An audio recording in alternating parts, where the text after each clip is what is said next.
This episode of the Sam Oldham podcast is sponsored by Turn, the only brand dedicated solely to men's gymnastics. Towards the end of my career, I started to work closely with the team at Turn to design custom uniforms that expressed who I was and where I came from, and they were always able to bring my ideas to life.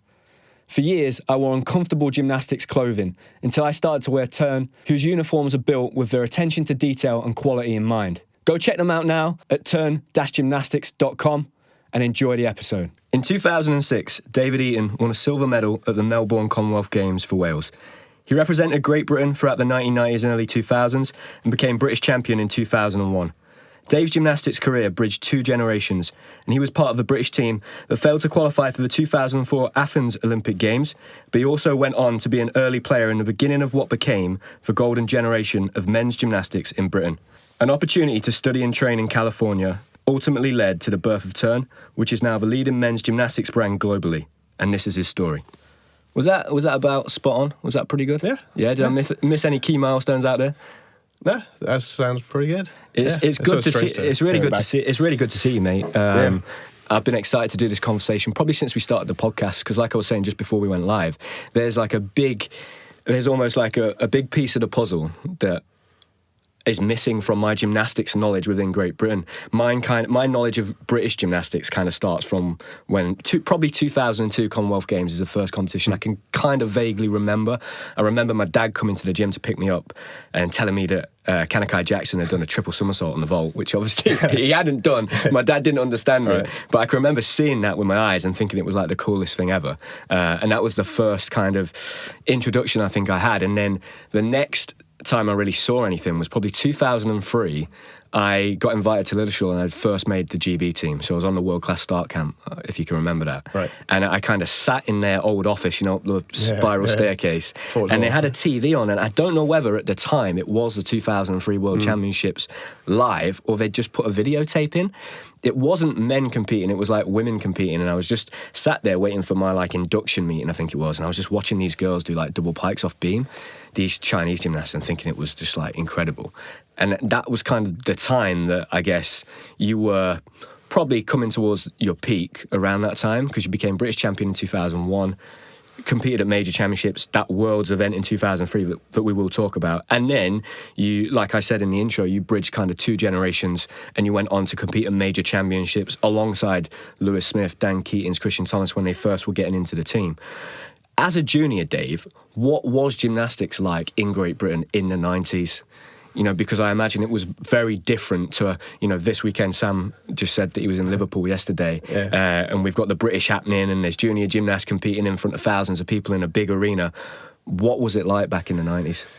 Yeah, very different, very amateurish. I mean, we were actually called British Amateur Gymnastics Association, so that was the period when it changed to British Gymnastics and became a bit more professionalised. But yeah, I mean, for me, I had so many fond memories of that era. 92, that was such a key milestone for me, because 92 Olympics, Barcelona, that was when I fell in love with gymnastics. Right. The British team came to visit our gym. They did this display to kind of raise money to get them to Barcelona, and that's the kind of level they were at. But it's Neil Thomas. He was our first world champion from Britain, so that was huge to see that as a possibility and get to meet him and get his signature and see him do his first skill. They got his name, the double twist forwards on floor, which is pretty basic nowadays. But yeah, I mean, it was such a cool time. We qualified for a team in Barcelona. That was huge. So getting to see them, support them. And then 96 was, that next Olympics we kind of went downhill. And it was we only qualified two people. Mm-hmm. That's, and then Britain just had a terrible Olympics, just sport in general. I think we came 36 or something on the medal tally. And that's kind of when politicians stepped in, and that's when lottery came online. Money started to come into it, and a lot of the British gymnasts started to get, 10, 15, 20k a year. Plus really, at that time? Yeah. Wow. Plus living at Lilleshall, they're okay, we need to put more money into the sports, we need to raise our game. Coming that low in the medal tallies for a country like Great Britain is not good. So yeah, I mean, this money kind of flowed in. I was okay. And then, 99 Worlds in Tianjin. We didn't qualify.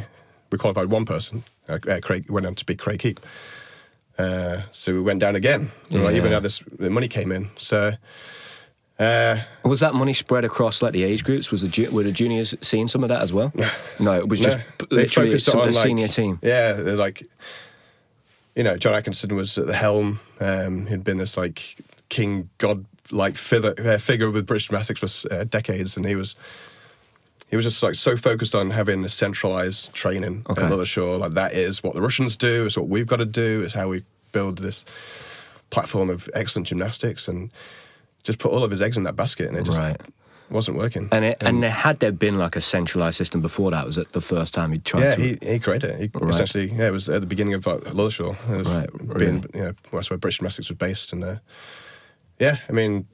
was like, let's just give the athletes money so they're happy and they can live their lives, and it just didn't work. But we'll get into it later. 2003, what happened then and how things changed. Yeah. But the focus was very much elite athlete centered. Like, let's give the top guys what they need. And what was the junior system like at that time then? So all that money's gone to the seniors, but was there a crop of junior gymnasts that were talented at that time? Oh yeah, for sure. I mean, my generation, we were good, like comparative to generations before, not compared to now, but like, we were like, thinking top 10 junior Europeans as a team, which, we were competing against guys that, like the Buznaris of the world.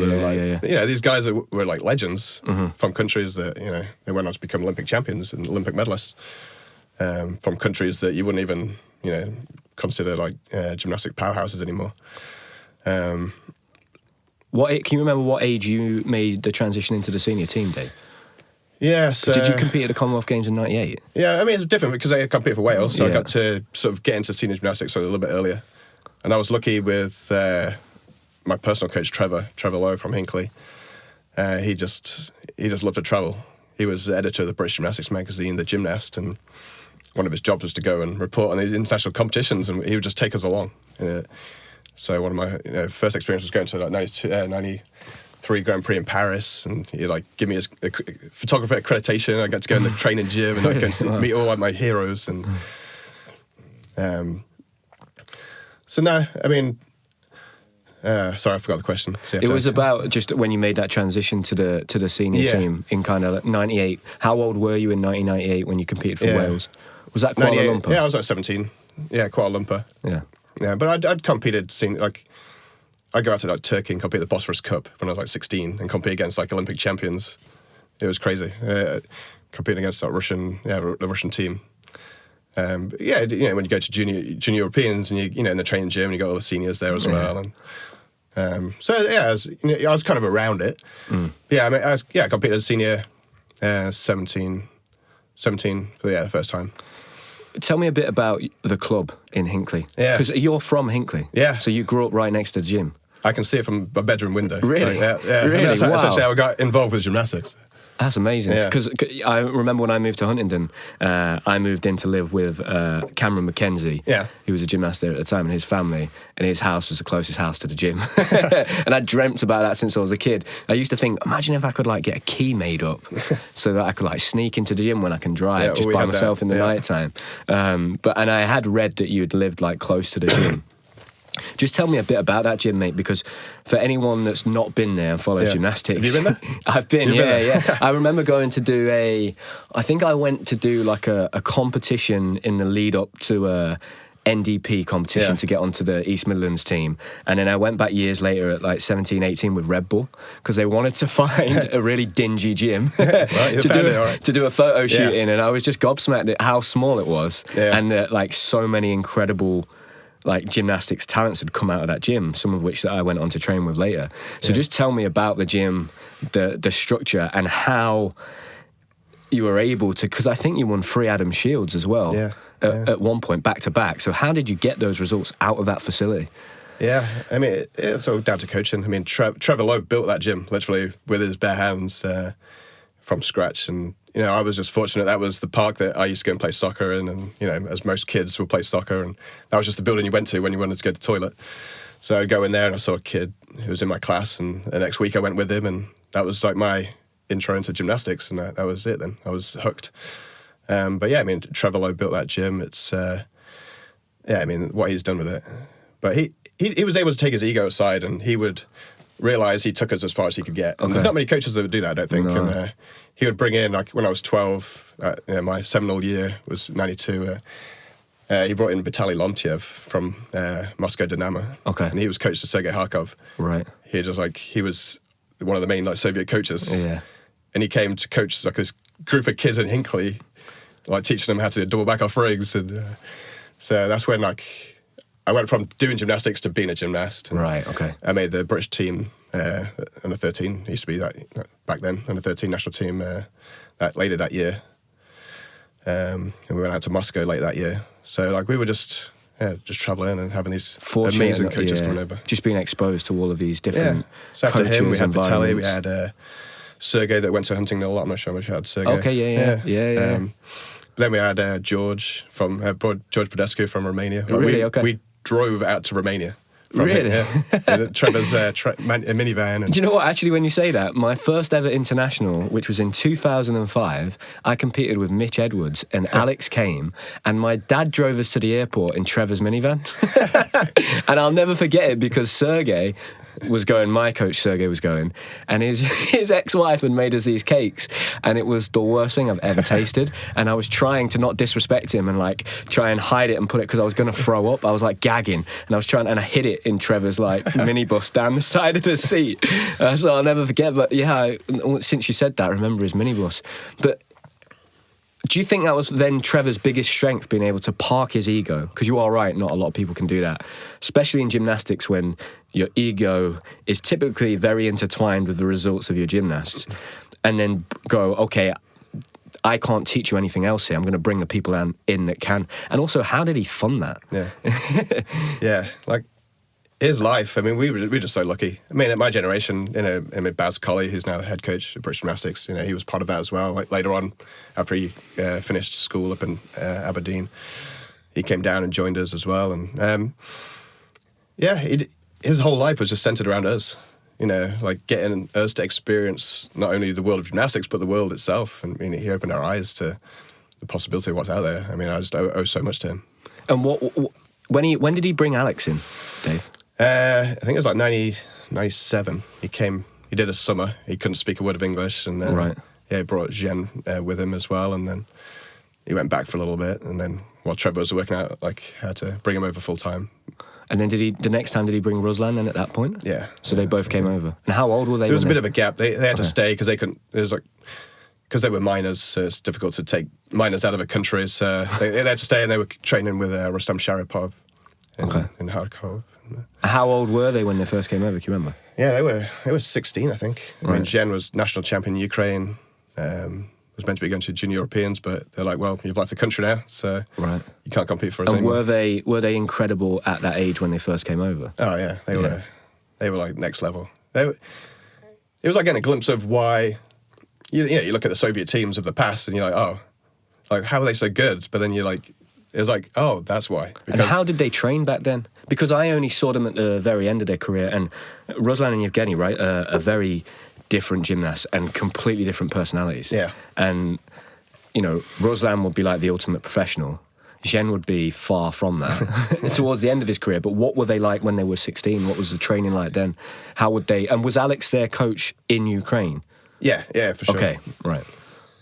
Yeah, I mean, Jen was just so naturally talented. Okay. I mean, he would just get stuff, and Ruslan, he was a grinder. He knew how to work hard, and I mean, they just did what Alex told them to do. Did you at that time when that's happening and Trevor's bringing these kids in from Ukraine? Are you thinking this is a bit odd? Like, it's a bit strange. He's bringing all these guys in. These two kids have just turned up from Ukraine. Are they going to compete for Great Britain now?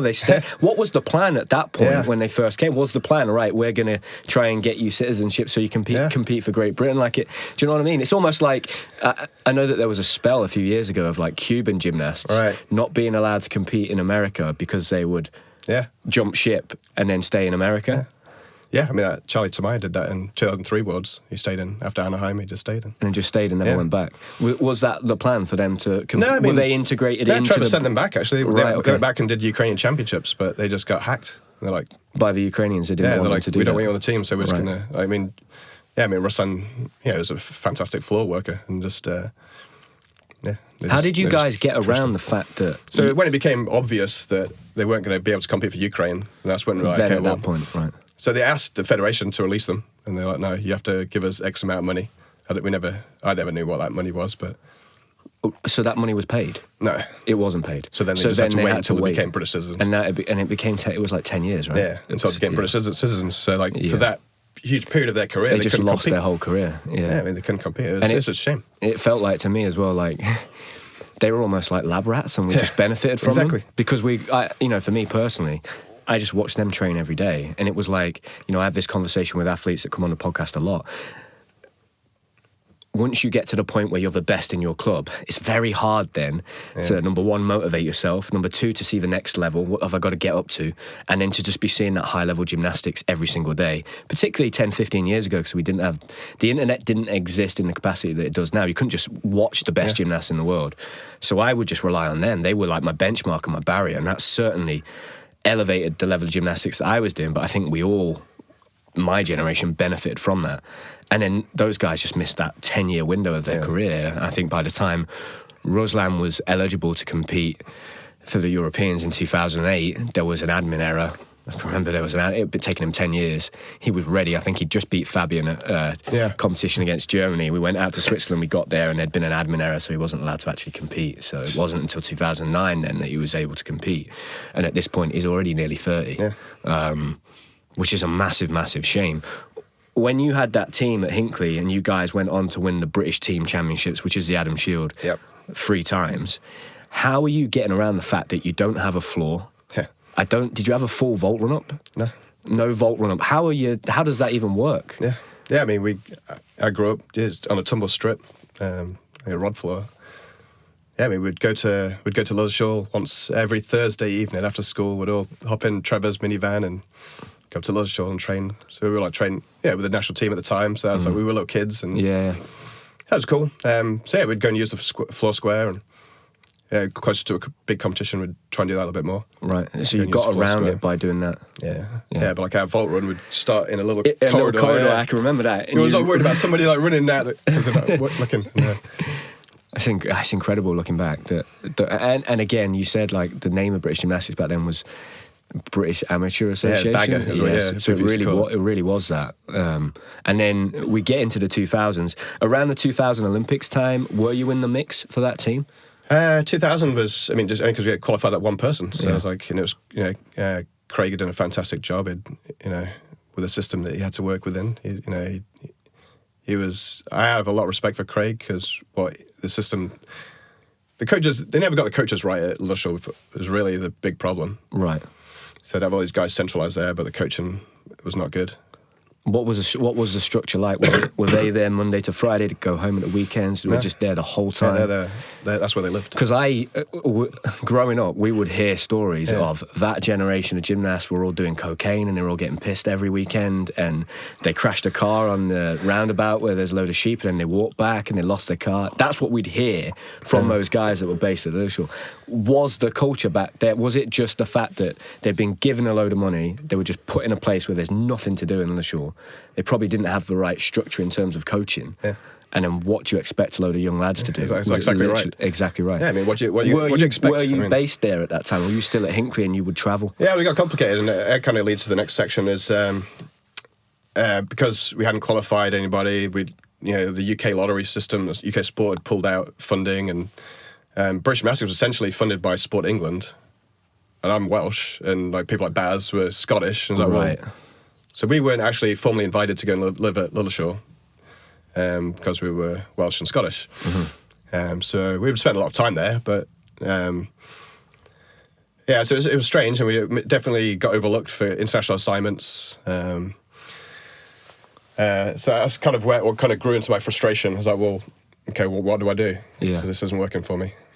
And that's kind of where I looked at going to California. And after that Olympics in Sydney, because I don't think Craig actually qualified for the all-around final, did he? He was, from what I understand from watching an old VHS tape. He was out for dinner. Someone pulled out. Then he got into the all-around final, and that's how he got into the all-around final, I think. And then competed there. Was the funding then pulled directly after that? Was that when the funding was pulled? No, it was years before. I think it was more before that. After tension. I can't remember exactly the dates of when that happened, but right. And I just remember that period of my life. I was finished A-levels. I was like, okay, well, I want to take this serious full time and do gymnastics and make this my thing. And it was just hard. Like financially, I was getting sport money from Wales, so that was very helpful. Yeah. But yeah, I mean, we're essentially in that gym at Hinley with Alex, and fortunately, I had a coach like Alex to. And at that point, you'd had those seniors that had been given some money, so there was an influx after Atlanta that got taken away. Is there any blueprint of being able to have a career in gymnastics at this point? Now, the kids that are growing up, they know, right, if I do really well, and I'm one of the top, let's say, 6 guys in the country, and I'm going to get major championship medals, I'm going to be able to get 30 grand a year, and then I'm going to be able to potentially get sponsors. Yeah. I can win competition money going out to Germany, compete in France, in Italy. That all added up means that I can have a decent career from doing gymnastics. But I'm guessing you guys didn't grow up with that being a possibility. So I did a little bit with Neil Thomas. He won 2 World Championship medals on floor. But we didn't see that progress into, oh, wow, he's like this big star. So they didn't really utilise the success that Neil had in the way that the way that maybe we did with Lewis. Yeah, it was just this freak. Wow, we got a medal, but we never had that. We're going to grow up and be like world medalists, like philosophy in our heads. It just wasn't a belief in us at that time. What was the mindset around that time? It was always like, just trying to scrape that top 12 spot. It's like, we can qualify team to the Olympics and be Olympians. It was just that. That was the ceiling. Olympic goal. The ceiling was to try and get to the Olympics. Yeah. Yeah. But it's different because, we had that. It was compulsories.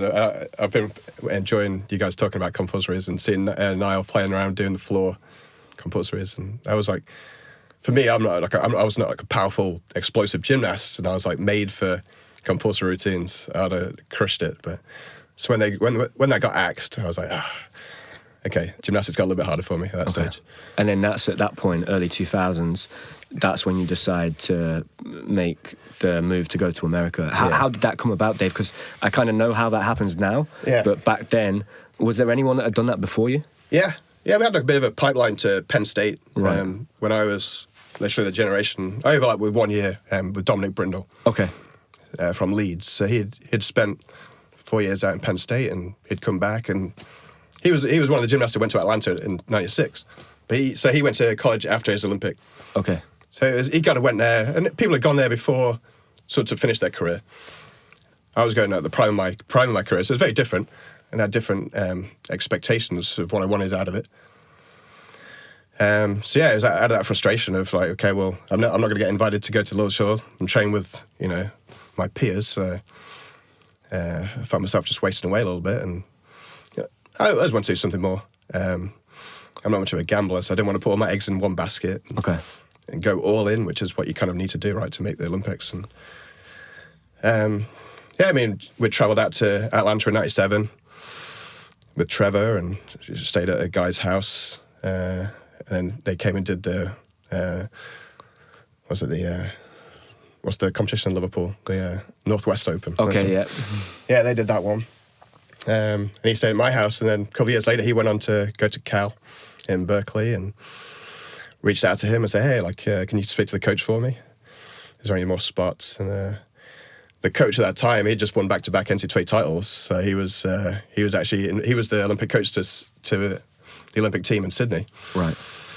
And Trevor was taking us out to go and watch the Olympics in Sydney. So we actually went there. You went to watch, he took you to watch the Olympics in Sydney? How This is the type of thing that Trevor does for us. Like me, Baz, and a couple of other guys. Where did Trevor's money come from, though? Was it prior to gymnastics? Has he always been in gymnastics? Because it was his club. Right. So he had his club, then he was there just the British Gymnastics. So he just reinvested magazine. Everything that came back in, basically. And then, he's like a gymnastics specialist in court. So whenever there's a court case of somebody got like paralysed on a trampoline accident, he would be the gymnastics expert in court. And wow.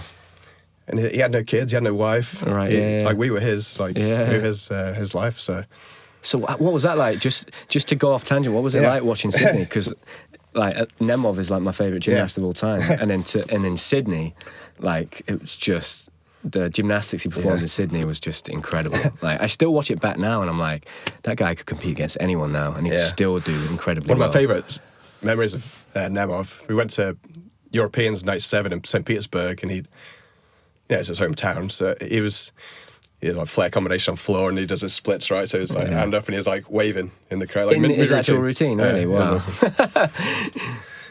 No, Sydney was great. I mean, we went out as tourists, but we're training at a club, like one of the local clubs, and then go and watch Sydney Olympics. And he did this was before Airbnb, so he just rented out a house for us. And were you aware at that time of how incredible these experiences were, or did it just feel normal? Like, because Trevor, that's what Trevor does. He absolutely.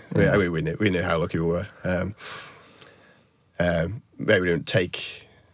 we didn't show our appreciation to Trevor as much as we probably should have, but we knew it was pretty special, and that's where I got to meet Barry Weiner, the Cal Berkeley coach was, and met him, and he offered me a scholarship there, like a full scholarship. Yeah. Wow. So I was like, for people that don't know as well, Dave, what does a full scholarship mean? Because you hear that a lot when it's athletes going out to college in America. What is it? What is that worth? Yeah. What's the value of a full scholarship? Golden ticket. It's, I mean, university is so expensive in the US. It's crazy. Like, we're talking like $200,000 tuition fees, for the 4-year period. It was cheaper back when I was there, but I mean so it's your tuition completely paid for. It's your living costs. So you just get a stipend. Essentially, you can spend how you want. So rent and food. Right, and you never have to pay that back. No. Wow. Yeah, so it's crazy to think. Did it seem... I know you're going over to just a college team, but coming from gymnastics in Great Britain that was pretty amateur at that point and had lost all its funding, did it seem like you were going into something that was very professional, even at that point, or no? Because I know that, men's college gymnastics in America has got its issues anyway and is struggling. But at that point, did that just seem different to what you had been used to? Yeah, absolutely. Just like the training room, the physiotherapists, just having that support of the medicals, that was huge because, like I said, we weren't at Lowshore full time, National Centre, so I never had that. So just having access to this full medical staff. There's always a physiotherapist at every training session, and golf carts to take you to the training room, and you share a training room with all the football players, and that was huge, and just the facilities are just insane. I mean, our training gym wasn't, definitely wasn't anything to send photographs home about, but it's like the football stadium and the gym where we competed at was it's just next level. And then at that point, you come back and you win the British Championships in 2001 after that experience. What are the key contributing factors that you put that down to? Was it just timing? You were the right age, you got things right, or was it part of that experience of going out to America that maybe you had a bit of a shift? Because there is a real difference, right, between if people do well in the UK, we just tend to push them down, and in America, it's like they applaud people that do well. It's a really different kind of attitudes. Was it a bit of that as well? Or had you just seen what? I think sometimes when you go abroad, I spoke to Hamish about this. My brother went out to play football in Australia. You can kind of reinvent yourself when you go somewhere new, can't you? You can decide who you're going to be. I definitely did that personality-wise. I was pretty quiet when I was as a kid, so it allowed me to sort of start fresh. But no, I think it definitely allowed me to figure out how to compete. You just compete every weekend. So and it was the first year of the new code. After Sydney Olympics, it was my first year was 2001. And I was a spring admit, they call it, so I went out in January. So this is I went to watch Sydney Olympics in the summer, and then 4-5 months later, I'm leaving.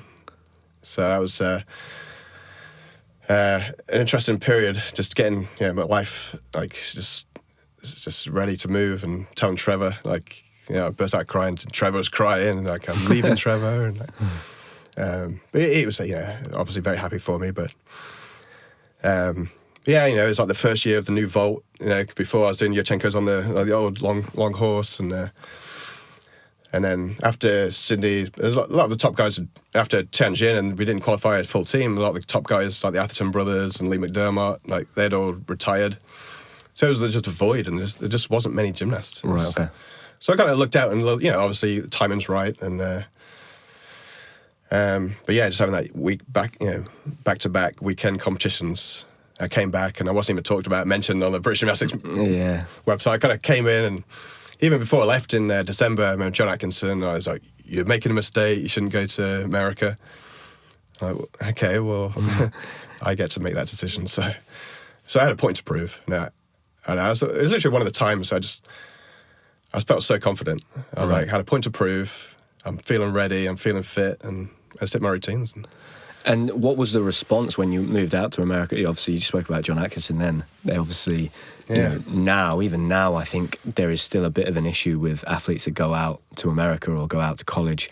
We just had a lad called Felix on that's out in Japan at university that aren't necessarily supported. Yeah. It's interesting. The system in the UK is if you want to compete at a very high level, you don't go to university. Yeah. In America, it's almost the other way around, right? Because all the best coaches are in all of the colleges and the universities. So what was it like when you came back?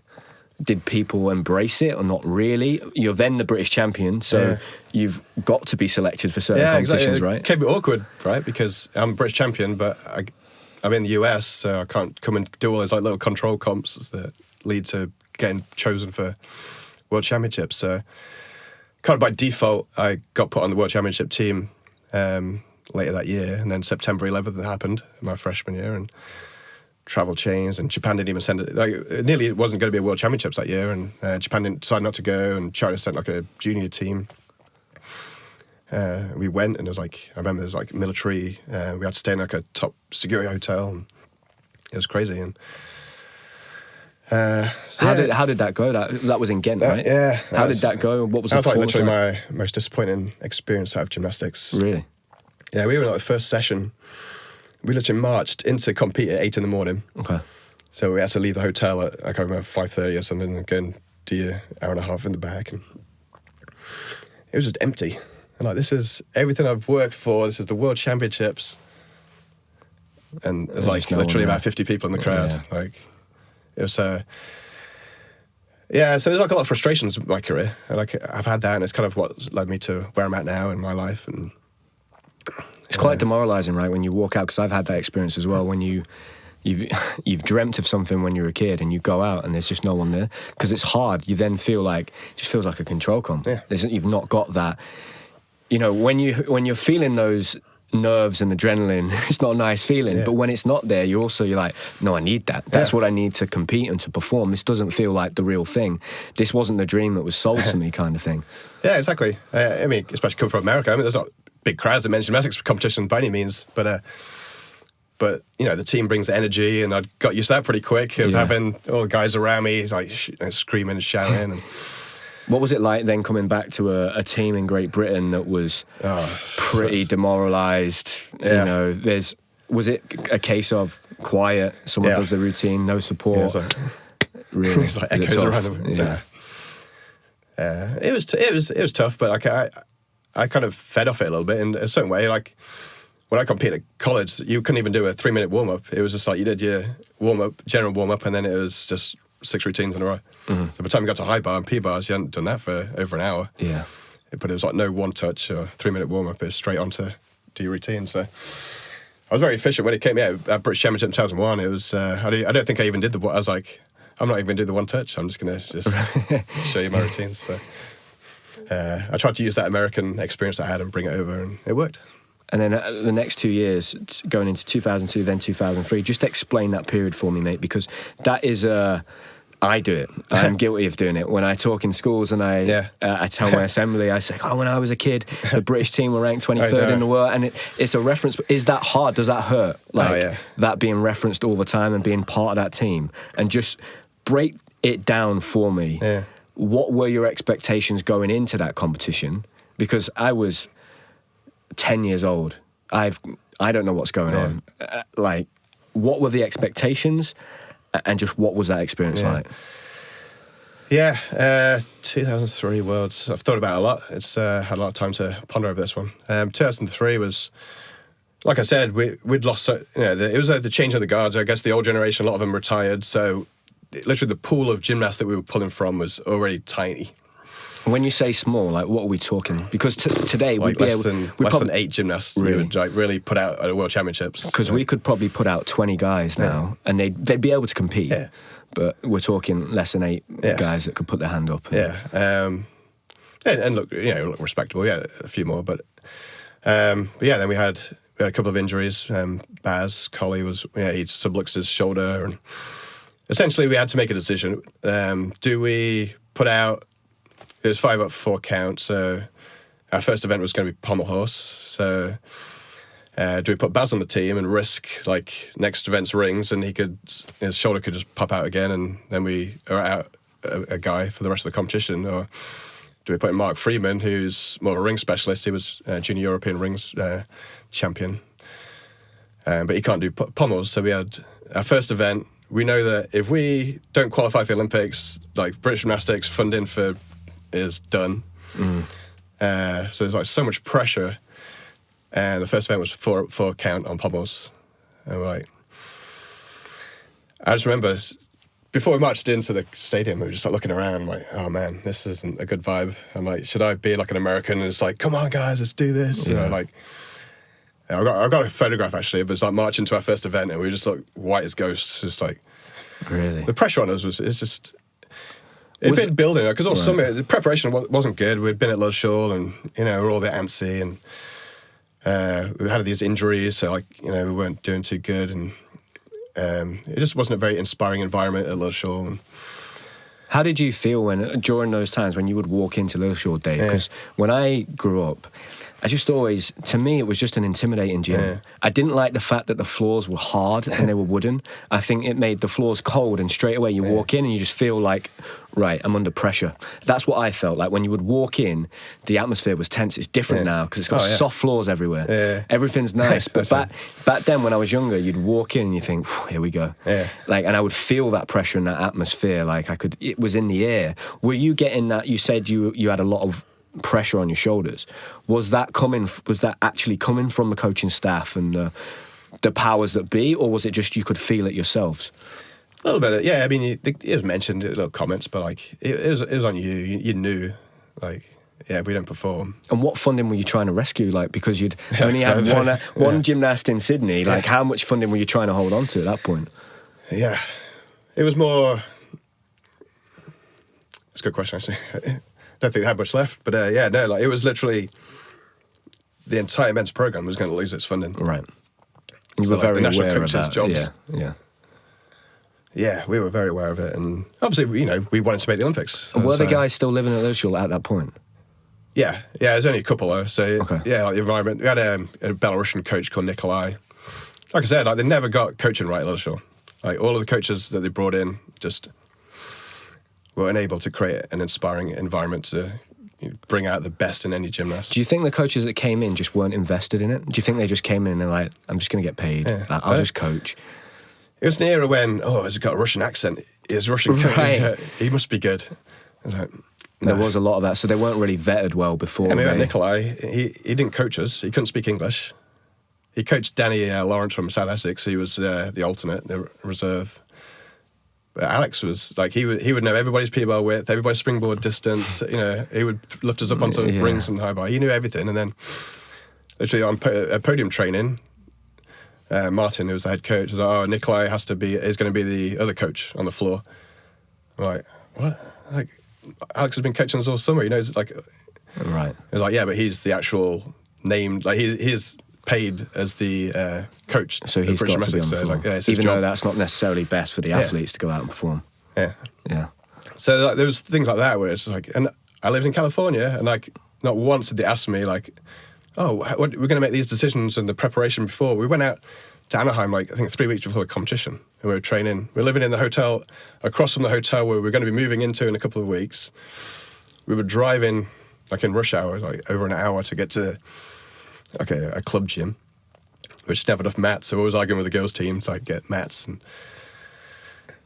it's I live in California, why don't you ask me?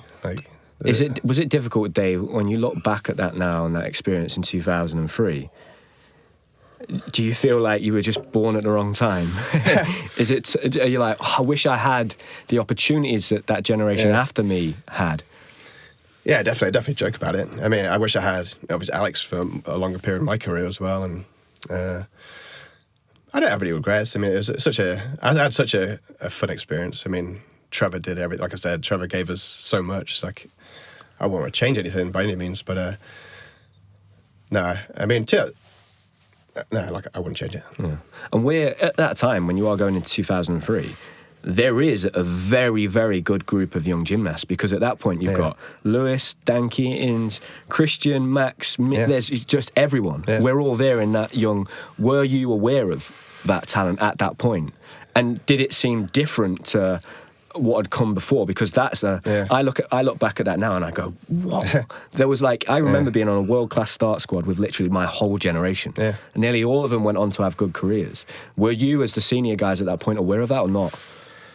We were aware of it, but because there must have been some funding, because we were going to training camps. But we've always had good juniors, so that's the thing. Like, I think the difficulty was always we lost so many guys when it got to like about the 16 year when people are finishing GCSEs, and like we always lost we lost so many gymnasts. I think from my under 30, the first time I made British team, out of that squad, I was the only one that went on to become a senior gymnast. And how many kids were in that squad? We're talking. That was 12. 12 kids. And like I was so I overlapped. So Ross Brewer was 1 year ahead of me. So like for 1 year I was with him, 1 year wasn't. So like the 1 year I wasn't with him and Kanye Kai.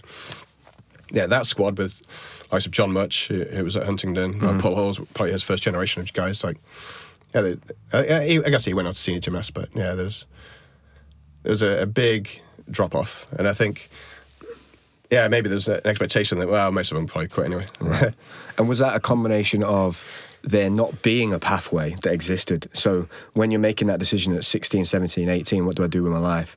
Well, I can't be a professional gymnast, so I'm going to pick something else.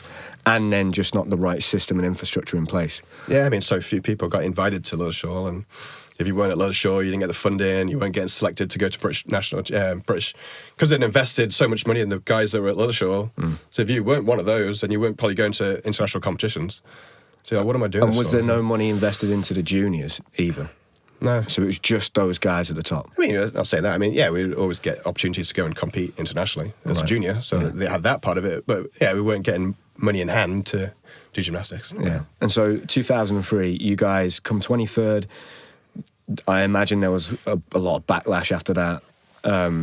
We don't have anybody compete at the Olympic Games in Athens. Then take me through the next 2 years. What happens at that point? The funding's taken away, right? So there's no funding. Is that correct? In 2005? Yeah, it was a strange one. 2004 was actually probably even lower because Martin was still head coach, and Martin Redden, and we had even fewer gymnasts. It was like literally, because I flew in straight the week after nationals in NC2As, and I came to Europeans in Ljubljana. That was the first time I actually met Lewis, and we didn't even have a full team. Great Britain couldn't put out a full team to get a team score. Physically couldn't put. There wasn't we didn't have enough senior gymnasts to put a Darren team Gerrard, who hadn't even been training pommel horse for several years, like did a pommel horse routine, so we had a team score. Wow. That's the lowest of where we got to. We had Trevor put together some team. We scraped together a British Championship. We didn't even have enough money to put together British Championships. Wow. But Trevor kept it going. He's always the man behind pushing things forward. Yeah, just not pulling strings, but pushing. Yeah, having trying to keep it alive. Yeah. I do remember him being because I used to read the Gymnast every month. Yeah, I used to love it. People used to call it the Hinkley Times because it's all about our exploitations around the world. Yeah, and so you try. The British Championships goes ahead. That money's been pulled, and then there's a switch as soon as London win the bid for the Olympic Games, and it changes overnight. Because I remember prior to that, my grandma had sent a letter to an MP, the Minister for Sport, who she used to play squash with, and basically just slagged her off and said, "You've taken all this money away from gymnastics, and they've got loads of talented kids." And this woman, just to keep her quiet, sent me a load of money. Wow. They found me a pocket of funding, a bit of sports money, and I saw her years later, and she said, "I'll never forget that letter your grandma sent to me." It was brilliant. But that was around that time, and I remember my dad and Andy Smith, my best friend, his dad, they were going to walk to London down the motorway to try and raise money to try and get some funding for the junior team, and that was the level we were at, like you said, the real lows. Yeah. And then London win that bid, and it starts to shift. Yeah, so after Anaheim, it was like literally clean slate, and as embarrassing as it was, I mean, it was essential, really. I mean, I look at a country like USA, which maybe has underperformed at the last few Olympics. They never did badly enough where they're going to change things and overhaul it. We did badly enough that everything was overhauled. So it allowed us to start from fresh, and we got all this new funding in, and now we can build something. And like you said, we had this pool of good British junior gymnasts, and we were just primed, and like a lot of the old coaches and the old ways of thinking were out, and we finally put in place the right coaches. Who came in as the head national coach during that time? Well, Eddie was... Because Eddie came in around 2006, right? Yeah. So between the gap between 2004 2006, who was kind of in charge of that? Piecemeal. I don't think it was anything. So it was just... I'm not sure exactly when Martin left. So they disbanded, especially anybody living at National Centre.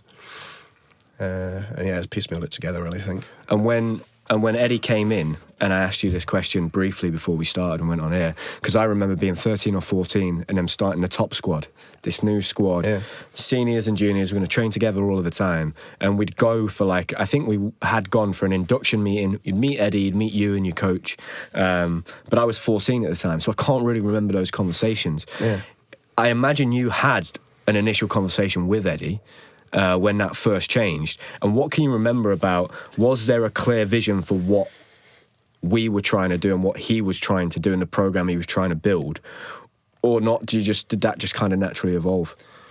Yeah, maybe because I was a little bit removed from it, being out in California. I didn't have a conversation with Eddie, to be honest. I knew Eddie because he was the 92 Olympic coach in Barcelona. So and he was the national coach for most of the 90s. So he was like, wow, Eddie's back. Like, oh, cool.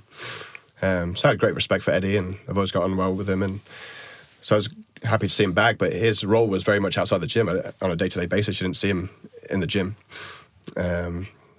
Andre, who'd done a great job with the juniors, was put in place as senior coach, and like, wow, he's obviously done a great job with the juniors, so that was great. And then Alex had a role, and and Paul.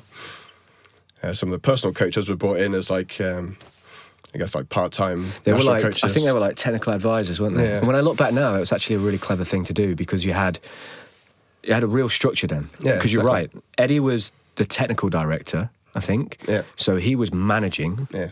So he wasn't in the gym, on the gym floor doing the gym things. He was making sure that everyone was happy, sorting out training camps, dealing with personal coaches, clubs, competitions, all of that kind of stuff, making sure the coaches were doing their job. So you had Andre doing the senior team, Sergey was brought in to do the junior team, and then you had Alex and Paul as technical advisors to the senior team.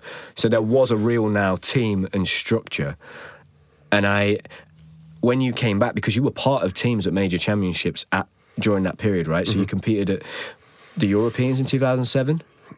Yeah, that was actually my last competition, yeah. Okay, so you competed at the Europeans in 2007. What do you remember about that experience in comparison to then 2003, 2001? Because it's still in its infancy at that point. Yeah. The program's just started, but did you notice a shift in the mindset of some of the gymnasts you were competing with at that time? Oh, absolutely. It was. I think the first time I got a glimpse of it was it was Lewis's first senior international. We did I was rooming with Lewis at Stuttgart Grand Prix, and I just remember him following. He followed Mario Zico, pommel horse legend, and he didn't care. It didn't phase. I wouldn't say he didn't care. But it didn't phase him in the slightest. And I'm wow, that would have I'd have been wow, this is awesome. It's Marius. I'm for me, I think I definitely overthought things, and for the first time I'd seen this guy that could just go up and hit a routine. Yeah. Anywhere, anytime, and I'd trained with some fantastic gymnasts, but Lewis was just on a different level. I'd never seen it before. I'm okay. this guy's different. What was he like? What was he like in those early years? Because he went on to win the Junior Europeans twice, right? At quite a young age, I think. What was it like him? Because people have often spoke about, and he spoke about, and Ross has spoke about them two clashing a lot as well. Because they used to clash a lot. Lewis would wind him up. What was it like having that new, young energy onto a team that was, had been previously struggling big time, and now you've got this new person coming in, and I think it probably kicked Ross on as well for a few more years as well. Yeah, I mean, I loved it. It was such a refreshing time, having this just a different outlook on. It was a different energy in the gym. I mean, Paul Hoare's role was different, and he was always like pushed aside a little bit because he had some strong opinions about things, and then he was kind of brought more into the central of what was happening, and I enjoyed that. I got on well with Paul. He was my first coach at my first junior international, so I'd grown up with Paul. So I kind of trained a lot with Lewis and Dan during training, and I mean, they were just amazing. Just doing competitions like add-on, like doing add-on on pommel horse, but it was like with C or higher skills on pommel horse. So I didn't do too well on that competition, unfortunately.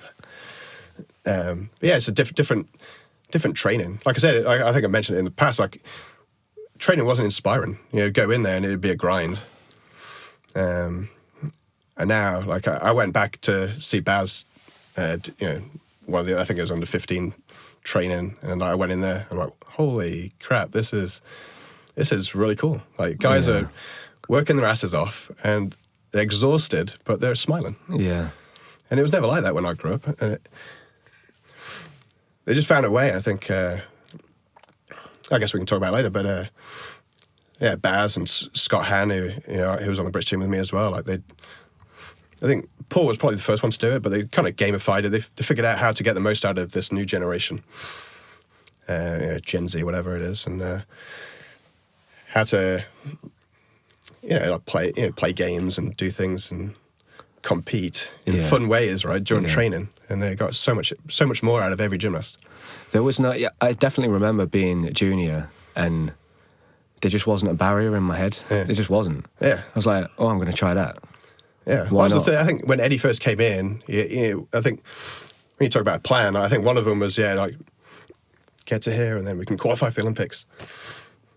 And then, like, Andre and Sergey and Alex were like, well, we want to win the Olympics, right? Get a medal. Where's the plan to get a medal? Yeah. And so having that was a big philosophy change, having those guys saying, no, we're aiming to win medals. How much was your technical ability, Dave? How much of that do you put down to Alex? Because you were a great high bar worker. I remember watching the Commonwealth Games 2006.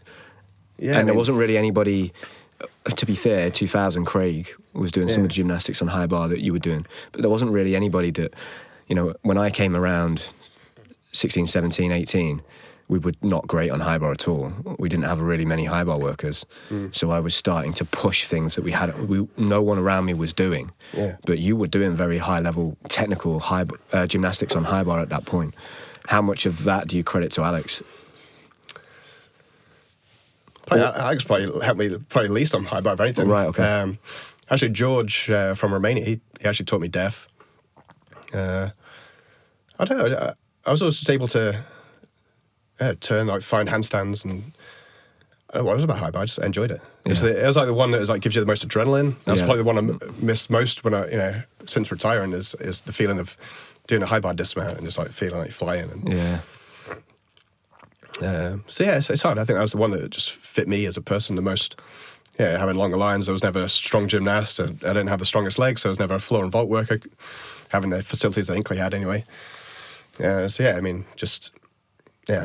and high bar kind of came out my thing. Tell me a little bit about Alex and his coaching, because I think he's somebody that people on the outside probably won't know of, but was quite an integral part of the success of British gymnastics. I remember 2010 Worlds when the two national coaches got arrested and Alex had to take over and take the reins, and he did, and I was blown away. He did an incredible job, because most of the time he'd sit back and be quite quiet, and I think a lot of the time he would he would tell Andre what to say. He would tell Andre what to say in Russian and he'd repeat it. So I remember when he stepped up and he was brilliant. Because that was obviously a very chaotic time at World Championships. It could all go wrong, similar to maybe the way it did in 2003. But Alex steps up. Apart from putting the springboard the wrong way around for Christian's vault, which is just comical. Yeah, I heard that. I didn't know that story. Which was just comical. He did an incredible job and he pulled us all together. And then the boys went on to qualify fourth at the World Championships. Just tell us a bit about him, because he played a key role in my gymnastics. I actually spent 2 years trying to please Alex with my handstand shape, because when I first moved to Loughborough, my handstand was still not great. I'd have an angle in my shoulder, an angle in my hips. I could do incredibly good skills because I was fearless, but my shape and my technique wasn't the best. So I'd just spend every day trying to get a nod from Alex, and he'd just talk to me in riddles and say, "Sammy, and he'd say those things, or "Sammy, you're looking for money. There's no money." I'd be like, "What's he talking about?" And then I'd understand as I got older. And I spent a lot of time with him when Sergey would be away.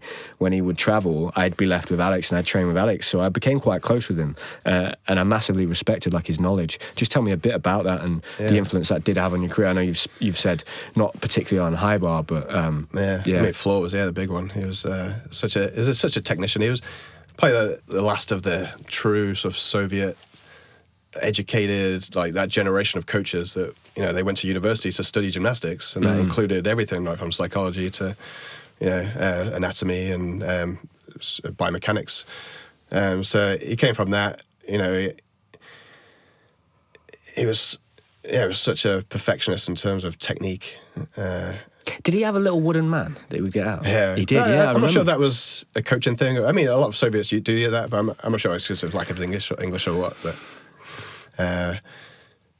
it was very systematic. That was his thing, and you got to be patient. It's men's gymnastics. It's a long career. It's not women's gymnastics, whereas careers are shorter.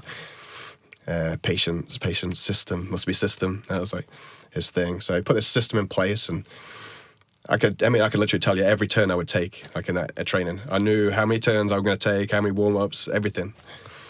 It was all, it was like clockwork. So you knew, even if we were all early and we were all lining up, he would wait for the second hand to hit the hour. And you're like, okay, start. It was that type of. And he used to hit. Didn't he used to hit his what? Now you said that he used to go like that, and then you start and you line up. I did that automatically. It was such a efficient system. Especially training before competitions. We'd go in first training, go around all 6, just do a routine. So I'd be out within an hour and a half. You've done your warm up and we do a strength circuit.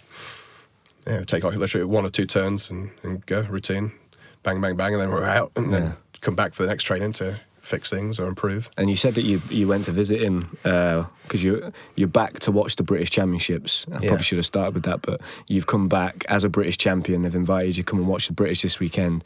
I'm not going because of the little boy, but I'm sure that'll be interesting for you as well to see, okay, what's this team like getting ready for the Olympic Games, and compare them to the American team because they're kind of neck and neck at the moment. What was it like seeing Alex? Does he still take an interest in gymnastics, or not at all, really? Yeah, definitely. I think him and Andre keep in touch a lot. Okay. So I'm sure Andre talks about all these things that happen. Yeah. I'm sure Alex gives his input. He takes a lot of pride in what he was able to achieve. I think. He had Rustam Sharapov, who went on to win the '96 Olympic parallel bar gold medal. But he wasn't the coach at that Olympics. I think Rustam had moved to the National Centre a couple of years before that. Right. So I think Alex really wanted to go to the Olympics. And I think, it's like myself, he did literally everything else except for the Olympic Games. So it's always a bit painful looking back. But it's doing good. It's doing good. Yeah. And how did Turn come about, Dave? Tell us that story. So we spoke maybe 2018 or 19, we first started communicating around turn. It was towards the end of my career. I had that competition coming up in Athens, and I spoke to you and I said, right, we've got this exciting competition. They want us to compete in an ancient Greek arena. It's going to be on a big screen. There's going to have all these people there. And I designed this routine for it, and we designed this amazing piece of kit. It's such a shame that didn't come I know. Yeah. I don't know. Epic. I'm now looking back. Did you ever watch that documentary on Netflix called Fire Festival? It was just a massive scam. I'm like, was that just a big scam? And the guy just got a load of sponsors in and just ran off with the money, because he had loads of us signed up, big gymnasts. But it never happened. But we had the kit, we produced the kit. And it was an amazing, it's still my favourite leotard, I think. It just looks so classy. And the fact that it was modelled off the was it the 1908 Olympic team or 48? Yeah, looking back, I mean, I'm just a big sports history buff, so I just love going through old footage and videos and photographs of and looking at uniforms and stuff. But yeah, they used Seb Coe actually wore it in the Olympics, that design. So that's where that one came from. Yeah, it's amazing. I wore the breeches as well. I wanted to get proper old school. That was your idea. That was it was just pretty cool. Tell us about Turn, how it came about, that brand. I know you kind of went out, when you went out to America, that maybe you had some influences from then. Yeah, I think I always had the knack for design, but it didn't come out. It wasn't until after gymnastics, I was, when my career ended, I kind of burned out a little bit of gymnastics, and I just needed to step away from gymnastics. And I was going through my visa process in the US and couldn't really work. I was like, okay, well, I need to get some work experience. So I found myself at Canterbury, a rugby brand. It was UK based, but their headquarters were in the town next to Berkeley where I was living, and ended up talking my way into a job there, and became product manager for Canterbury in the US for 8 years. And that was just being thrown in the deep end. It was a small team in the US, and dealing with USA Rugby contracts, and flying out to Asia to go visit suppliers, and then going back to England to go to global product launches. And so it was my experience of learning the apparel industry, and yeah, I loved it. I mean, and looking back at it, I'm like, oh, well, actually, when I was captain at Cal, I was designing with Alpha Factor the uniforms that we wore, and I was like, and then A-level, I did graphic communications. I was designing Man United kits. And I was like, yeah, actually, I guess I was always into design. Yeah. But I was never trained in design. So yeah, it was actually one of my trips back from China visiting suppliers. I was bored on the plane. I was sketching out different logos, and I could apply the same custom model to the sport that I love the most, gymnastics, and started playing with it. And yeah, that's kind of where it was born. And then I got some samples. The factory, so random. The factory in China was managed in Hong Kong by a guy from Hinley. Really? My small town in the middle of England. There's a guy out in Hong Kong managing this factory that Canterbury used. So it was so random. So he kind of threw me a bone and got me made some samples up for me. And those samples were worn by Sykes Caesar and Federico Molinari at the London 2012 Olympics. Really? Yeah. Wow. They weren't even. So that was the inception. Yeah. So they were just samples that they had. Yeah, had them made. Yeah. Wow.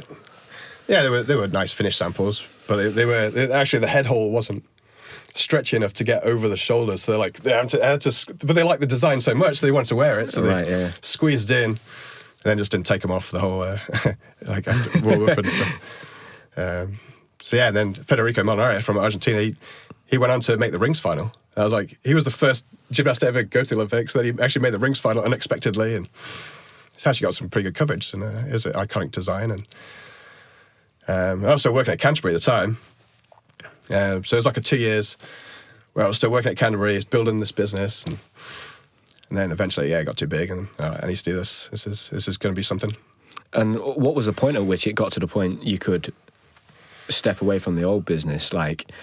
What national teams were you supplying at that point? Were you doing all of the design still, or do you have a team that does that? How does that work? Because the fit as well, did you just take all your experiences as a gymnast and then go, right, how can I make this better? Because for me, I always, just normal leotards, just dig in. Yeah. By the time you've worn it for 3 hours, you just can't wait to like rip it off. So I'd always wear like boxers as well underneath, so it won't cut in as much. Yeah. And then your designs, they've got them built in already. Is it you? Are you the wizard behind most of it, or do you have a team now that you work with that does a lot of the work? Are you still able to do that? Because that seems, because you are. Yeah, I mean, I love the design the biggest side. brand now. So. Yeah, but as the business grows, I'm doing less of the design, unfortunately, but I do enjoy that part. Yeah, like, it's just all the frustrations of my career and experiences through gymnastics have kind of led me to doing turn, and what has been my mentality and thought behind it all was, I remember being out in the US, and Welsh Gymnastics sent me my uniform so I could go and compete in a competition in Canada, and I pulled it out of the bag, and it's like sparkly, the Mystique fabric that the girls use more frequently. And I'm like, no, I'm not wearing that. So there was that, and then different fits over the time, and like velour leotards and all sorts of stuff that you're like, oh my God, like, who's making these decisions? Yeah. But even the catalogs, you'll go and there's like women's, and then like a men's page at the back of the catalogue. You're like, okay, well, there's so few options at the time, and I mean, I just wanted to create this brand that's I think gymnastics is one of those sports. It's not like women's soccer where it's very similar to men's soccer. It's playing exactly the same sport. Yeah. Gymnastics is very different. I think the athletes, what they want out of the sport is maybe different, and I think having one brand that when it caters more towards women and it's about sparkles and rhinestones, and guys are already, I've got to wear a leotard. And, it's already a bit uncomfortable about that, and telling your friends that you do gymnastics and they think you wear ballet shoes and wear a leotard and flip a ribbon about, whatever. So they're a bit insecure. So I started this brand that tried to make it cool. How difficult is it to get something like that off the ground? Like, has this been a labour of love? Is it something that you look back now and go, if I'd have known how much work this would have been, maybe I wouldn't have started? Yeah, it's definitely a labour of love. I mean, trying to make a living selling leotards to boys, essentially. Yeah. Maybe not the best business model. But like I said, I didn't go into it like lock, stock, and two smoking barrel. I took my time and built it, and stayed with Canterbury and worked full-time still, and transitioned out when the time was right. I'm not much of a risk taker. Now you had London, you had those first samples made up, and you had 2 gymnasts. How many gymnasts did you have in Tokyo wearing turn? And then what does that look like again for Paris this year? Yeah, I think we had 12 different nationalities wearing in Tokyo, with Artem Dolgopiat winning on floor, and then Arta Davtyan on getting a bronze medal on vault. So it was pretty cool. And then I think Artem had like one of those like big billboards, like across the whole of like Tel Aviv, like across like 2 buildings. And it's like him doing a twist, and it's got like turn logo on it. Wow. So it's like those type of experience with it. That must be a great moment when you've built something from scratch that really is, you can tell you've got a passion for it. Because you're right, like you wouldn't go into selling men's gymnastic leotards if you were in it purely just to make money. It must be great seeing that. Like, see someone, like I've never thought of it like that. Like, see someone perform on TV at the Olympic Games and win a gold medal wearing your kit must be an amazing thing. Yeah, I mean, we do grips as well, handguards, and Niall was wearing our handguards for a bit, and that one's more nerve-wracking because I'm like, oh my God, it is high bar. Has that ever happened? Have you ever had that? Handguards snap all the time. It's quite rare in competition, right? Yeah. So when Niall was in like finals, I'm like, oh my God, please don't snap, don't snap.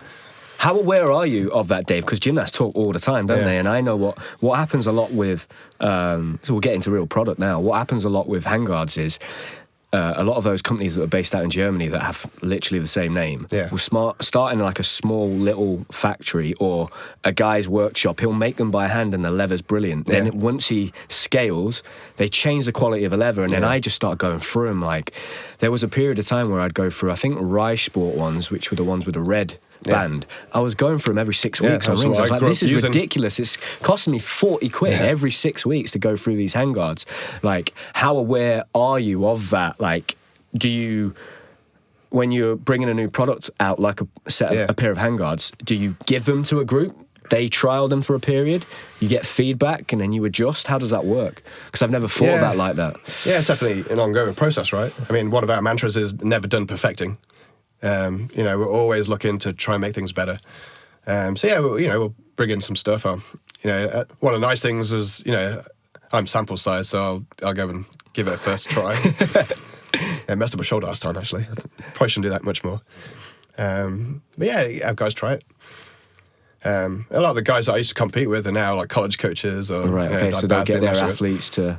Yeah, I've been lucky in that people have really supported me in what I wanted to. They saw my vision and my passion for it. How difficult it is in the beginning. I read Shoe Dog, which is a brilliant book about how Nike started and started as Blue Ribbon Sports. And, he's starting out in America and also Japan. But there's him, driving his car around with his trainers in the boot of his car, trying to convince college coaches to give it to his athletes. In the early days, how much of it is that just trying to get it into the hands of the athletes? It was a bit easier because I think people were hungry for it. I mean, people were just so frustrated with the lack of options before, right? So it's definitely a lot easier to sell than doing something more mass market like a running shoe.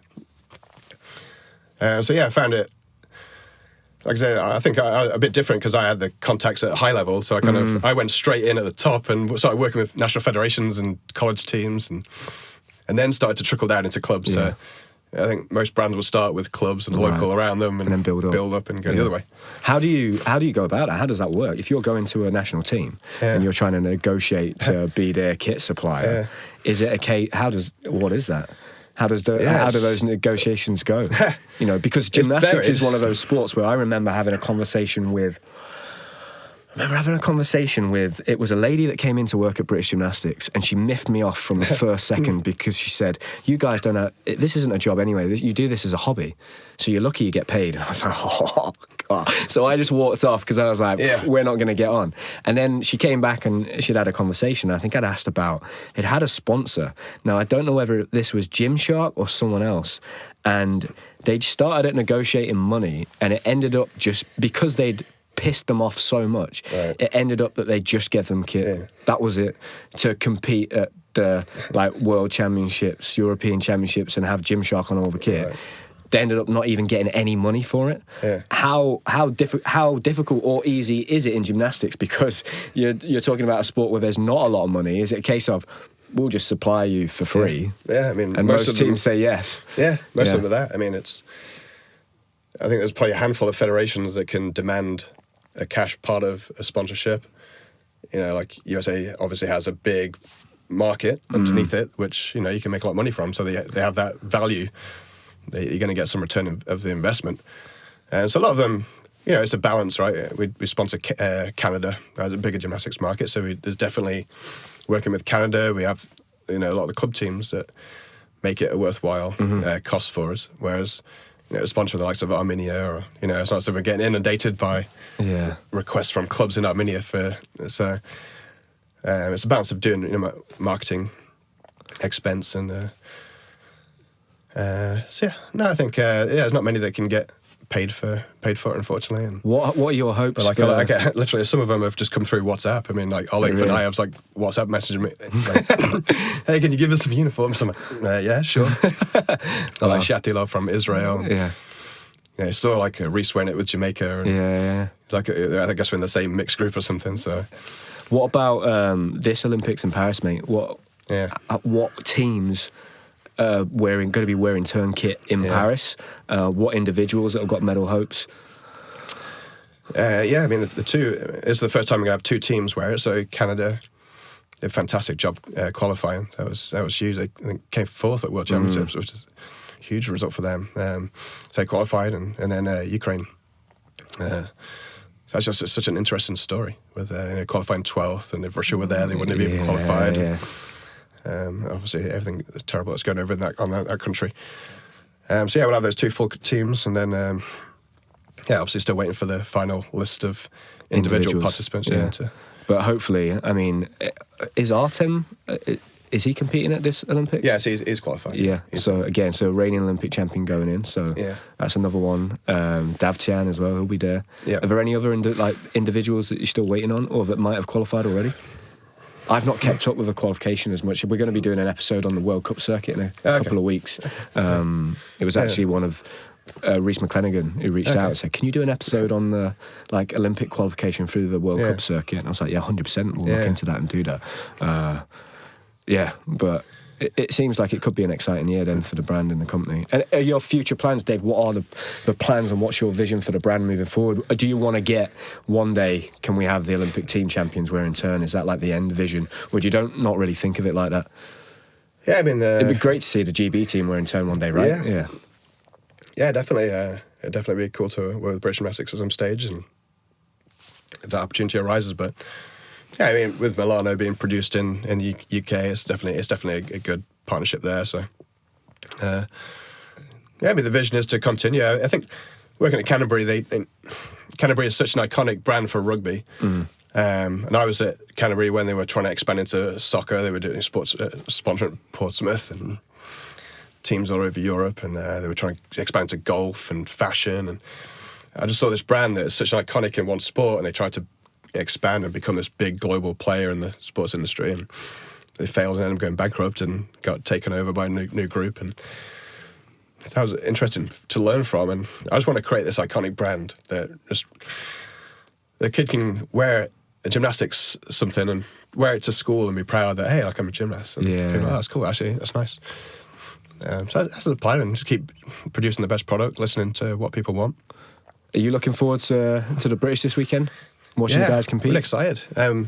It's been a while since been over to British competition and seen a lot of old faces that I haven't seen for a long time. So yeah, it's exciting. I think, yeah, like you said, you were saying Britain are pretty similar positions. It's going to be interesting to see how that plays out. What are the biggest differences, Dave, just to finish off, between gymnastics in America and gymnastics in Great Britain currently?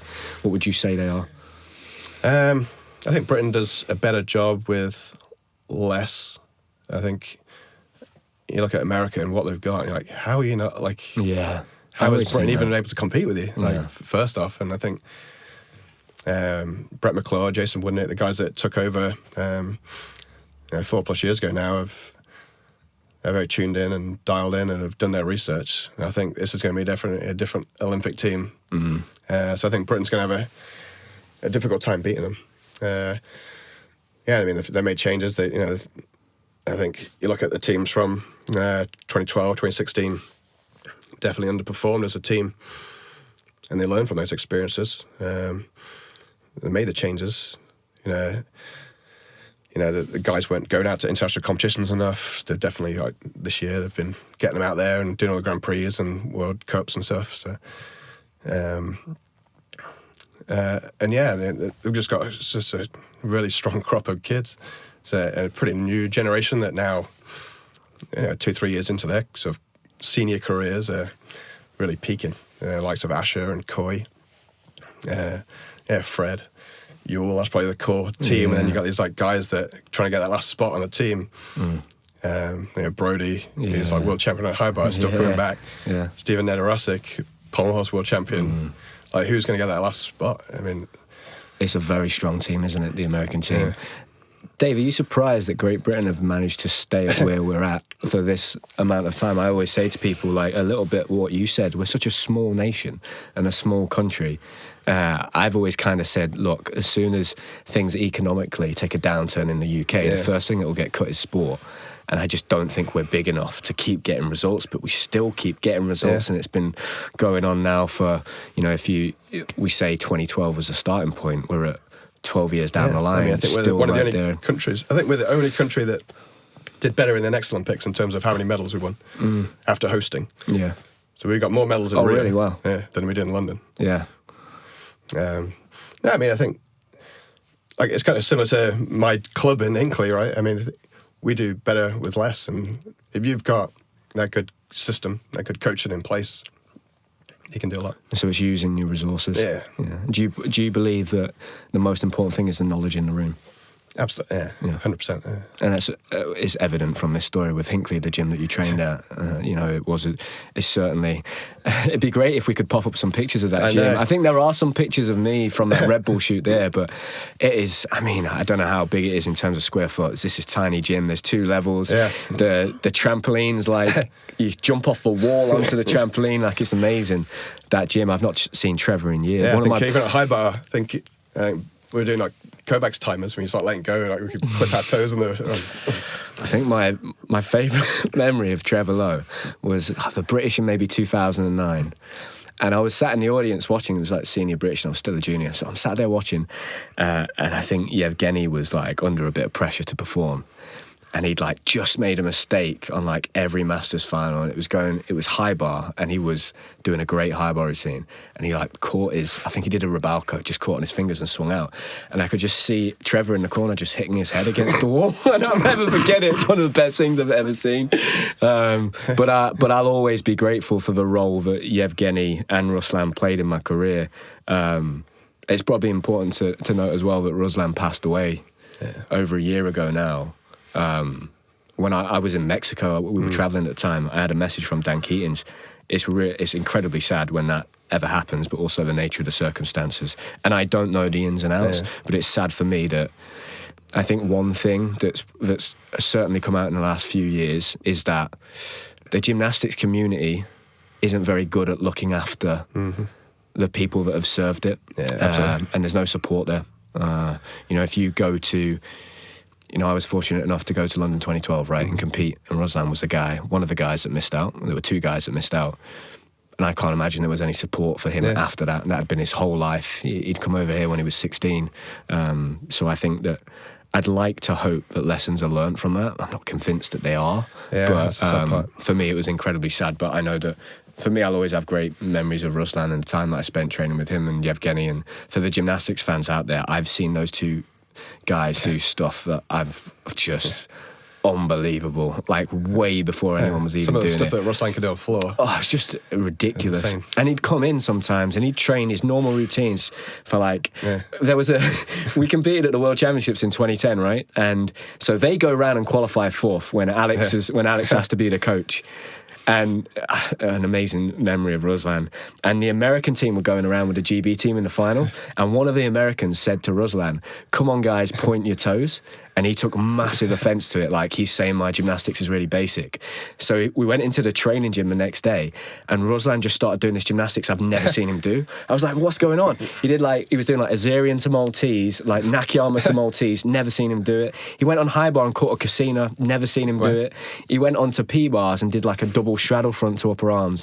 I was just like, Ruslan, why don't you do this like in your routines? But again, just shows the level that those two guys were at. And it's very sad what happened, but hopefully he's at peace now. But I do think that, the powers that be and British gymnastics in particular should take note that, there's been I'm shocked at the lads that I grew up with that have all gone on to struggle with mental health issues, whether that be gambling, drinking, depression, anxiety, drugs, whatever it is. Everybody seems to struggle from going from 30 hours or 40 hours a week of training for 20 years to nothing and no support. That's just very alien. And you're it's almost like being institutionalized. I kind of think of the film Shawshank Redemption, when the old guy comes out and he just doesn't know how to, the last time he was out there with no cars and he doesn't know how to cross. It's a bit like that. Like, how do I now operate in the real world when in many cases I was encouraged to quit school early, missed out on that social life, and now I don't. How do I do this? And I think there needs to be more support for athletes. I think it's the last great barrier of sport, really, just in general. I mean, you look at all soccer players' problems, right? They have the same issues. I think it's sport-wide that I think federations, clubs, whatever, like, these people give you their lives for a period, and just because they retire, like, you just, okay, thanks, bye. Maybe not even a buy sometimes. And as a long-term strategy, it doesn't make any sense to me. Those guys, they've got all the knowledge. Exactly, they're extremely talented, they're knowledgeable. Like, why would you not even try and here's a pathway into this, or like keep them in the sport or something? Like, it's just strange. And you'll know this because you've gone on to have the success with the brand that you've built in turn. Like, there are so many transferable skills that you have through sport. Like, people would cry out for those athletes because they've got those raw fundamentals that you need in people that are going to be successful in the working life. So it is a real shame.